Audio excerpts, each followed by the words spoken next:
श्री गंगे मैया की, काशी विश्वनाथ भगवान की, व्यासपीठ की, आज के आनंद की।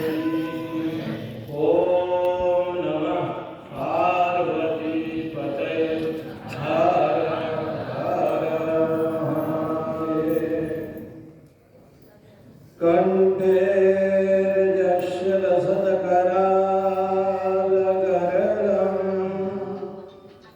गंगाजलं मस्तके वामंगे गिरिराजराजतनया जया भवानी सती। नंदिस्कंदगणाधिराज सहित श्री विश्वनाथ काशी मंदिर भक्ति गुरु देया सदा ब्रह्मांडं सकलं मनीषितरसै रत्नैः पयोभिर्हरं खेले पूरयते कुटुम्बनिलयं शम्भुर्विलासप्रदा। नाना दिव्यलता विभूषितवपु काशीपुराधीश्वरी श्री विश्वेश्वर सुंदरी भगवती देया सदा।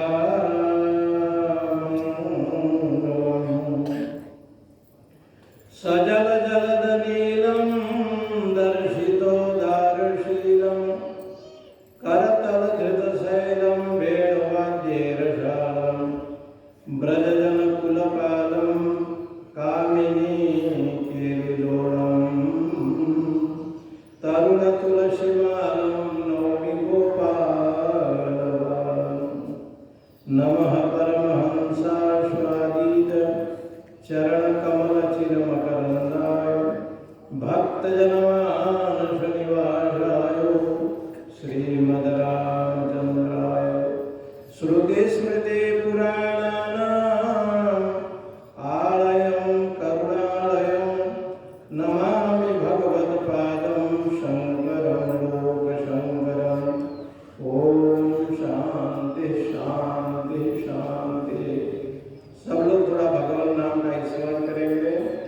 श्रीमन्नारायण नारायण नारायण श्रीमन्नारायण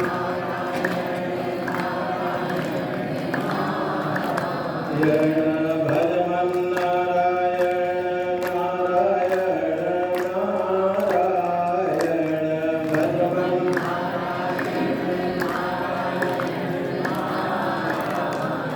गीता नारायण नारायण नारायण गीता नारायण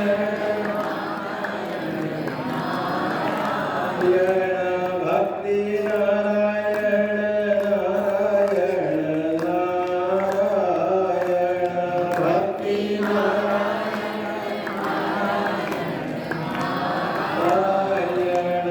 गुरु नारायण नारायण नारायण गुरु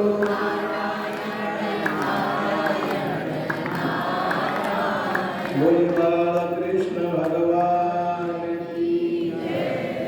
परम पूज्य परमादरणीय परम विद्वान आनंद श्री विभूषित निर्वाणिया खाना के महामंडलेश्वर अत्यंत सरल स्वामी जी को मैं बचपन से देखता हूँ। बहुत सरल निराभिमान निर्माण मोहा जिस संग दोषा। जहाँ पर अहंकार वृत्ति नहीं है, निरहंकारी और प्रस्थान परम विद्वान, अनेक जगह पर भारतवर्ष में आपकी कथा चलती है। ऐसे हमारे समादरणीय पूज्य स्वामी श्री अनंतानंद सरस्वती जी महाराज जी के चरणों में प्रणाम वंदन। सभी संत वृंद, काशी से पधारे हुए शिवदत्त जी, जजमान जी, आप सभी भक्तजन तथा देवियों, किसी का नाक यदि बजे, नाक बजता है, घर में भी लोग नाक बजाते हैं, जब सोते हैं तो ऐसे भी होता है कि नाक में घर घर की आवाज आती है। लेकिन जो लोग सोए रहते हैं ना, उनको पता चलता है कि इसका नाक बज रहा है। लेकिन जो नाक बजाता है ना, उसको पता नहीं चलता है कि मेरा नाक बज रहा है। ये आधुनिक विज्ञान है कि नाक बजाने वाले को नाक का जो शब्द आता है रात्रि में सोते समय, उसको पता नहीं चलता। ये कैसे भगवान की बात आई है शास्त्रों में 24 अवतार में कि भगवान तिरुपति बालाजी बद्रीनाथ जी जब सोते हैं तो उनका नाक बजने लगा। उनकी सेवा करने वाले भगवती सरस्वती, लक्ष्मी माता, शेषनाग, गरुड़, ये सब सेवक लोग हैं। जय विजय। तो क्षीर सागर वासी वैकुंठाधिपति का नाक जब बजने लगा और वहां से जब श्वास और प्रश्वास होने लगा, तो कहते हैं चारों वेदों का जन्म हो, प्रकट हो। यजुर्वेद, ऋग्वेद, अथर्ववेद, ये जितने वेद हैं, सामवेद, ये भगवान के श्वास और प्रश्वास से प्राकट्य हुआ। उस वेद का जो विषय है वो 3 विषय पर आधारित है। पहला विषय है कर्मकांड, दूसरा विषय है उपासना कांड और तीसरा विषय है ज्ञान कांड। जब भगवान जब सोए और उनका जब घर्षण हुआ, कछुआ अवतार भगवान ने धारण किया, मंदराचल को घर्षण किया गया, देवासुर आए, बलि और असुर लोग और देवता लोग, समुद्र मंथन में मंदराचल बनकर के भगवान प्रकट हुए, कछुआ बनकर के भी प्रकट हुए। क्षितिरति विपुल तरे तव तिष्ठति वृष्टे धरणि धरण किल चक्र गरिष्ठे केशवधृत कच्छप रूप जय जय जय जगदीश हरे। अभी हमारे पूज्य भाई जी आपको सुना रहे थे, बहुत अद्भुत प्रसंग, परम विद्वान है, बहुत अच्छा लग रहा था। तो आप सुन रहे थे, तब सभी के मन में एक भाव जगा कि भगवान के श्वास और प्रश्वास से चारों वेद हुआ। तब महादेव जी ने सोचा कि हम भी एक काम करते हैं, नर्मदा के तट पर बैठ करके भगवान शंकर तपस्या में लीन थे, उनके गले में पसीना निकला तो देवी नर्मदा जी का जन्म हो गया। विष्णु भगवान ने सोचा कि नर्मदा जब उनकी बेटी है तो हमारे घर में एक बेटी होना चाहिए। तो विष्णु के चरण कमल से गंगा जी प्राकट हुई। ये जो गंगा जाह्नवी, भीष्म जननी, देवी सुरेश्वरी, ये जो गंगा, ये विष्णु की बेटी है। लोगों ने सोचा कि अब क्या करें, तो जसोदा जी ने कहा कि कन्हैया तुम्हारे घर में सब कुछ है, लेकिन हमारे घर में एक बेटी भी तो होना चाहिए। भगवान ने हंसते हुए कहा कि देखो, आपके घर में बेटी तो है सुभद्रा। कंस ने जब देवी को पछाड़ा और आप विंध्याचल में जाकर के प्रकट हुई, तब उनके मन में आया कि हमारे घर में बेटी नहीं है।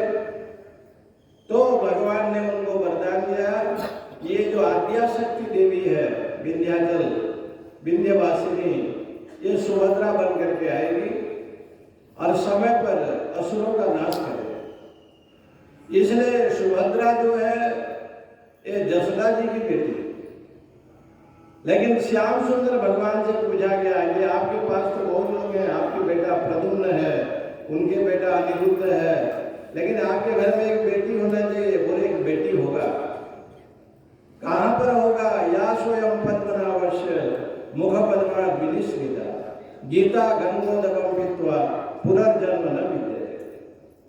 बोले कुरुक्षेत्र के रणांगण में लोग सत्संग करते हैं, आप लोग अहोभाग्य है, आप लोग का धन्य स्वदेश जहाँ सुरसरी, धन्य सुनारी पतिव्रत अनुसरी, धन्य घरी सोई जब सतसंगा, धन्य जन्म द्विज भगति अभंगा। गोस्वामी जी ने प्रतिपादन किया, धन्य वो घड़ी है जहां सत्संग। कल काशी आप गए थे, स्वामी जी गए थे, तो मैंने गीता जी का विषय चल रहा है, तो मेरे मन में आया कि राम कथा, कृष्ण कथा, शिव कथा, पुराणों की कथा तो लोग सरल भाव से समझ जाते हैं, लेकिन भगवत गीता को सुनने वाले ये जो बलुआ बाजार में जो श्रोता मंडली हैं, आप लोग कितने परम विद्वान और कितना भक्ति वाले होंगे, यही सिद्ध करता है कि ब्रह्म विद्या, उपनिषद विद्या, भगवत गीता का श्रवण आप लोग ऐसे महापुरुष से कर रहे हैं जो अत्यंत सरल शांत है। क्योंकि हमारे शास्त्रों में कहा संद विशोध मिलहि परिते चितवहि राम कृपा करिजे। विशुद्ध संत का दर्शन बिना भगवान विश्वनाथ और राम जी की कृपा के बिना असंभव। अभी कुंभ मेला में हम पास में थे, आपका छावनी भी बगल में था और हम लोग का भी था। महाराज जी के यहाँ में चाय पीने के लिए पूरा महीने भर चाय पीने वहां आता था आपके कैंप में, लखनऊ वाले के कैंप में, और कथा स्वाध्याय वहां चलता था।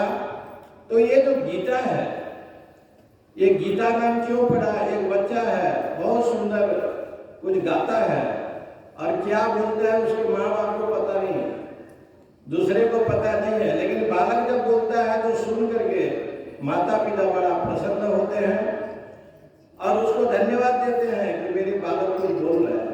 आज कृष्णचंद्र एक बालक है, जसोदा जी ने बहुत बुलाया, लेकिन भगवान बहुत रोए, दही मक्खन की चोरी की। इसलिए हमारे ग्रंथों में बार बार कहा गया है, ब्रजे प्रसिद्धम नवनीत चोरम गोपांगनानां चतुकूल चोरम अनेक जन्मार्जित पाप चोरम चौराग्रगण्यं पुरुषं नमामि। आप ब्रज में माखन चोरी किया। वल्लभाचार्य भगवान ने कहा माखन का मतलब होता है मन, मन की चोरी श्याम सुंदर जी ने किया। कुछ लोगों ने कहा कि मन की चोरी किया तो ब्रजे प्रसिद्धम नवनीत चोरम, नया नया मक्खन को चोरी किया। बोले मन कभी बूढ़ा होता नहीं है, मन जो है जवान रहता है। इसलिए मन एवं मनुष्याणाम कारणम बंध मुख्यो, मन बंधन का कारण भी है और मुख्य का कारण भी है। इसलिए हमारे शास्त्रों में बताया है कि भगवान श्याम सुंदर को रिझाने के लिए नरसिंह मेहता गिरनारी दामोदर कुंड में जाते थे और राग भैरवी का गाना गाते थे, भजन गाते थे राग भैरवी में। और कभी कभी जो है ना भैरवी राग जब गाते थे केदार में, तो एक दिन जो है ना महादेव जी प्रसन्न हो गए। महादेव जी ने कहा कि मेहता जी, नरसिंह मेहता जी, ये भैरवी राग गाते हो, वर मांगो, मैं बहुत प्रसन्न हूं। तो नरसिंह मेहता जी ने कहा कि प्रभु यदि वर देना चाहते हो तो कृष्णचंद्र का महाराज लीला का दर्शन करेगा। उन्होंने कहा कि ये तो असंभव है। बोले एक बार कहो तो भगवान से। तो भगवान कृष्ण से उन्होंने कहा कि कि नरसिंह मेहता महारास लीला का दर्शन करना चाहते हैं।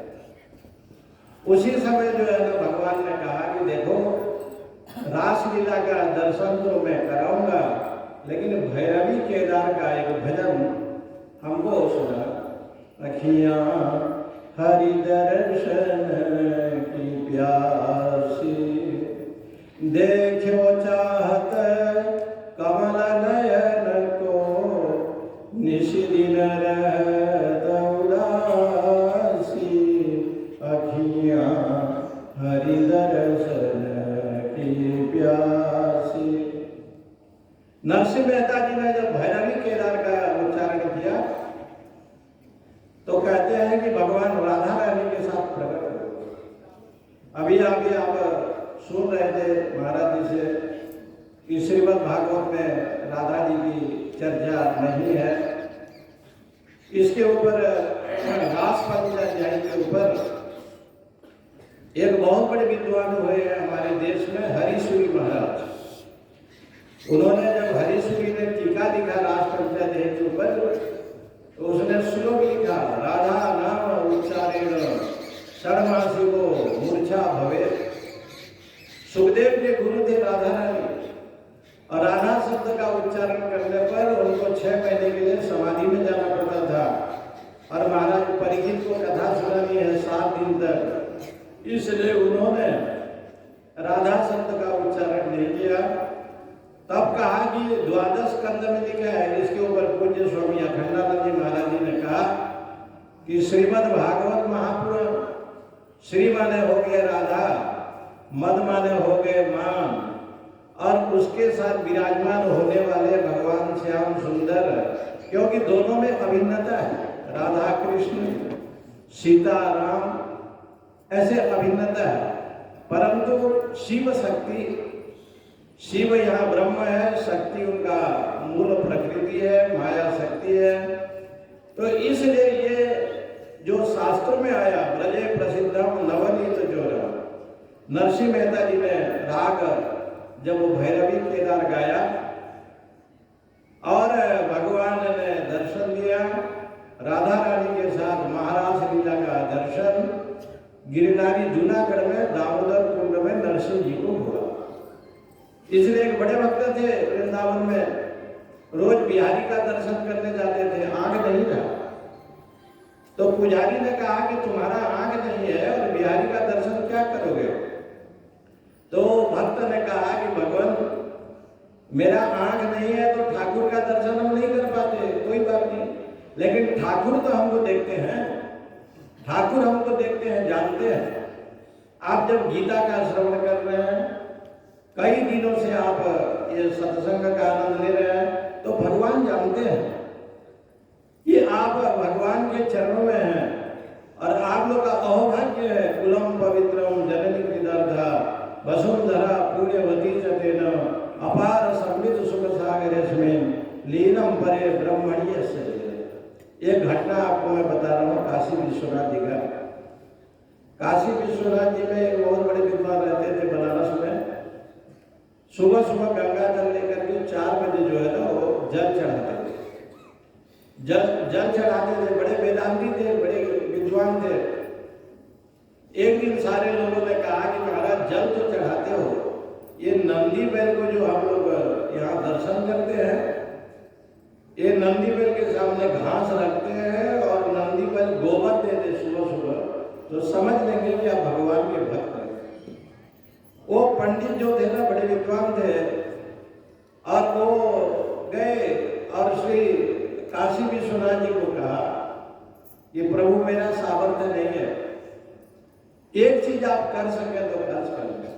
आशुतोष तुम अवघड़ दानी और आरत हरहूं दीन जन जानी। विश्वनाथ ममनाथ पुरारी त्रिभुवन महिमा विदित तुम्हारी। कहते हैं रात के 11 बजे गेट बंद हुआ, मंदिर बंद हुआ। सुबह सुबह दर्शन करने के लिए वो जो पंडित आया, रात को घास रखा गया नंदी बैल के मुंह के सामने, और जब रात को 4 बजे आए तो कम से कम 2 किलो गोबर वो पीछे जो है ना गिरा हुआ है। देख करके लोग आश्चर्य हो गए कि जिसको हम पत्थर मानते हैं वो आज साक्षात भगवान। गीता जी को आप 700 श्लोक लेते हैं, छोटा सा ग्रंथ है, लेकिन भगवत गीता एक ऐसे ग्रंथ है सारे विश्व में, चाहे अंग्रेजी में हो, चाहे हिंदी में हो, चाहे चाइना में हो, सारे विश्व में इनको जो है ना गीता जी को सार्वभौम ग्रंथ कह करके लिखा गया है। इसलिए भगवत गीता का अर्थ होता है कि भगवतः श्री कृष्ण ने गीयमाना यासा ब्रह्म विद्या इति भगवत गीता। भगवान ने जब गाया, कैसे गाया? जो बालक तो तरी बाता सुनहि मुदित मन पितु माता। जैसे बच्चे कुछ बोलते हैं श्याम सुंदर अर्जुन के सामने कुरुक्षेत्र के रणांगण में सत्संग जो वहां होता है वो शांत हृदय से होता है। लेकिन भगवान ने दर्शाया ये कुरुक्षेत्र कौन है? शरीर है। शरीरम यदि कुरुक्षेत्रम, ये शरीर कुरुक्षेत्र है। देवी संपदा पांडव है और आसुरी संपदा दुर्योधनादि। इस कुरुक्षेत्र में बड़े बड़े बुजुर्ग हैं, भीष्म, द्रोण, कर्णादि, कृपाचार्य। लेकिन भगवान ने गीता जी में संदेश दिया कि भगवान सोते हैं तो चारों वेद का प्राकट्य हुआ, लेकिन द्वापर युग में पार्थाय प्रतिबोधिताम भगवता नारायणेन स्वयं व्यासेन ग्रथिताम पुराण मुनिनाम मध्ये महाभारत अद्वैतामृत वर्षिणीं भगवतीं अष्टादशाध्यायिनीं अम्ब त्वामनुसंदधामि भगवत गीते भवद्वेषिणीं। गीता जी को लोगों ने कहा कि माता तुम्हारे में बड़ा दोष है। बोले कौन सी दोष है? भवद्वेषिणीं। जो गीता का पाठ करता है, गीता का श्लोक को आप पढ़ते हैं, आपको समझ में नहीं भी आया तो गीता जी को पढ़ना चाहिए। इस समय 2 चीज पढ़ना चाहिए, एक हनुमान चालीसा और एक गीता जी। ये दोनों का अपने जीवन में आ जाए। गीता जी का एक श्लोक चाहे हिंदी में पढ़ें, अंग्रेजी में पढ़ें।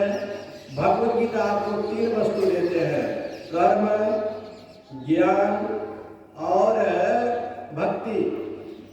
यहाँ कर्मकांड भी है, पहले अध्याय से 6 अध्याय तक, 6 अध्याय से लेकर के 12वां अध्याय तक भक्ति कांड है और 12 से 6 ये उपासना कांड की बात बताई। इसलिए ये तीनों कांड यहाँ समावेश है। महाराज जी ने आपको भगवत गीता का ये विषय इतना है, संसार में 3 दोष है। एक दोष है मल दोष, एक है विक्षेप, एक है आवरण। मल दोष निष्काम कर्म जब आप करेंगे ना तो उससे जो है ना मल दोष का नाश हो जाएगा। और विक्षेप जो मन की चंचलता वृत्ति है, जितना भी आप उपासना करते हैं, माला जपते हैं, पूजा करते हैं, शंकर के को जल चढ़ाते हैं, जो भी आप उपासना करते हैं, इसलिए जो है ना ये मल दोष। मैं आपको छोटी सी दृष्टांत देकर के कथा को समापन करेंगे। महाराज जी कथा करेंगे। एक व्यक्ति बहुत बड़ा धर्मात्मा था और वो रोज जो है पूजा अर्चना करता था, महादेव के अभिषेक करता था। एक दिन उसके हार्ट में प्रॉब्लम हो गया, समस्या हो गई। डॉक्टर के पास गया तो सर्जन ने कहा ये हार्ट को बदलना पड़ेगा, ये हार्ट ठीक नहीं है। ऑपरेशन का समय आ गया, उसको समय दिया गया, ऑपरेशन हुआ। 2 महीने के बाद उसके पत्नी इस धर्मात्मा पति को लेकर के डॉक्टर के पास पहुंची। डॉक्टर ने पूछा क्या समस्या है, ठीक हो गया? बोले सर सब ठीक हो गया, आप बड़े सर्जन हैं, लेकिन एक समस्या आ गई। बोले क्या समस्या आ गई? मेरे पति कभी झूठ नहीं बोलता था, जब से आपने ऑपरेशन कर दिया ना दिन भर झूठ बोलता है। मेरा पति दूसरे के धन को देखता नहीं था, बड़ा लोभी हो गया है, भजन पूजन करता था, वो सब छोड़ दिया। डॉक्टर साहब ने कहा जो हार्ट हमने बदले हैं ना, वो हार्ट कोई सज्जन का नहीं है, एक दुर्जन का है, जो भांग, बीड़ी, शराब, गांजा, चिलम सारा पीता है। ऐसे को जो है ना हमने वो हार्ट को दिया है जो कभी सत्संग नहीं करता, भजन नहीं करता। यही हार्ट का एक प्रॉब्लम है जीवन में, साधना में। आपको मनुष्य जीवन मिला है और मनुष्य जीवन में जो हमारा हार्ट लगा है, बिना लहसुन प्याज के अच्छा नहीं लगता भोजन, उसको छोड़ दो, क्योंकि भगवान को भोग नहीं लगता। गीता जी का आश्रय लो, ये विष्णु सहस्त्र नाम का पाठ करें। ये हमारे शास्त्रों में बार बार कहा है, गेयम गीता नाम सहस्त्रम नेयम सज्जन संगे चित्तम देय दीन जनाय चरितम। इसलिए ध्येयम श्रीपति रूपम अजस्रम भज गोविंदम गोविंदम भज मूढ़मते। इसलिए भगवद गीता कर्म का जो प्रतिपादन करते हैं भगवान, सीधे कहते हैं सर्वधर्मान परित्यज्य, निष्काम कर्म करो, मेरे में शरणागति हो। ऐसे हमारे शास्त्रों में आजकल काशी की गली में एक भजन चलता है और बड़ा अच्छा वो गाता है, उन्होंने पता नहीं, सुबह सुबह 4 बजे बनारस में एक भजन होता है, जाहि विधि राखे राम ताहि विधि रहिए, विधि राखे राम सीताराम सीताराम सीताराम कहिए, जाहि विधि राखे राम ताहि विधि। मुख में हो राम नाम, राम सेवा हाथ में, तू अकेला नहीं प्यारे, राम तेरे साथ में। विधि का विधान जान, हानि लाभ सही है। बहुत सुंदर वो गाता है और गली में घूम घूम करके, और वो कहता है कि भाई एक ही काम आप करो, किया अभिमान तो फिर मान नहीं पाएगा, होगा वही जो श्री राम जी को भाएगा। आशा फल त्याग प्यारे, शुभ कर्म करिए, जाई विधि राखे राम ताई विधि रहिए। इसलिए मन दोष, विक्षेप दोष उपासना से, निष्काम उपासना से, देव पूजा से, और एक आवरण दोष अज्ञान अविद्या वेदांत में कहते हैं, उसका नाश जो है ना भगवत कृपा से सत्संग के द्वारा होता है। इसलिए नष्टो मोह स्मृति लब्धा तत्प्रसादम मया चद, ऐसे भगवत गीता में कहा। भगवान कृपा करते हैं, अहेतु की कृपा, उन्हीं के चरणों में शरणागत हो। पूज्य महाराज जी स्वामी जी का जैसे नाम है, स्वामी जी का नाम है अनंतानंद, आप सब लोग जानते हैं। अनंत उसको कहते हैं जिसका कोई अंत नहीं है, और अनंत में जो आनंद है उसी का नाम है अनंत। अनंत हो गए भगवान, भगवान में जो रमण करता है उसी का नाम हो जाता है। पूज्य स्वामी जी का जो नाम है वो है हमारे अभी महाकुंभ मेला में आपके यहाँ जो भंडारा हुआ, 5000 बाबा लोग खाए साधु संत को, 5000। और उस भंडारा को आप देखेंगे तो चकित हो जाएंगे। इनके जो सदगुरुदेव हैं बड़े महाराज जी, पूज्य स्वामी अभयानंद सरस्वती जी महाराज, इतने सरल शांत और इतने वेदांत वाक्य सुसदारमंत भिक्षांत मात्रेण तुष्टिवंत, ऐसे पूज्य महाराज जी का प्रेम आशीर्वाद मेरे प्रति बहुत रहता है। आप कल काशी जी गए, दुकान में गए, साथ में शिवदत्त जी थे, बहुत बढ़िया इडली खिलाए उन्होंने। अरे हम सोचे कि डोसा भी एक दो आ गया होगा तो ठीक है, लेकिन आया नहीं। ये बड़ा अच्छा है। एक ने मुरारी बाबू को पूछा कि दक्षिण के भारत इडली क्यों खाता है, इडली क्यों खाता है? तो मुरारी बाबू ने कहा, ओ भगवान राम से किसी ने पूछा था कि दक्षिण के लोग इडली क्यों खाते हैं, तो उन्होंने समझाया ये भीतर से भी काला है और ऊपर से भी काला है। इडली खाते खाते सफेद हो जाएंगे तो कम से कम मन तो प्रसन्न होगा। ऐसे भाव दिया, निर्बल मन जन शुभ ही पावा, मोहि कपट छल छिद्र नहीं भावा। पूज्य महाराज जी के पावन चरणों में कोटि से प्रणाम। आप सभी माताएं, आप सभी भक्तजन, सारे जजमान लोग, बहुत बहुत आपके प्रति अपना सिया राम में सब जगह जाने करण प्रणाम जोर जो पानी इन्हीं शब्दों के साथ महाराज जी का सुनेंगे।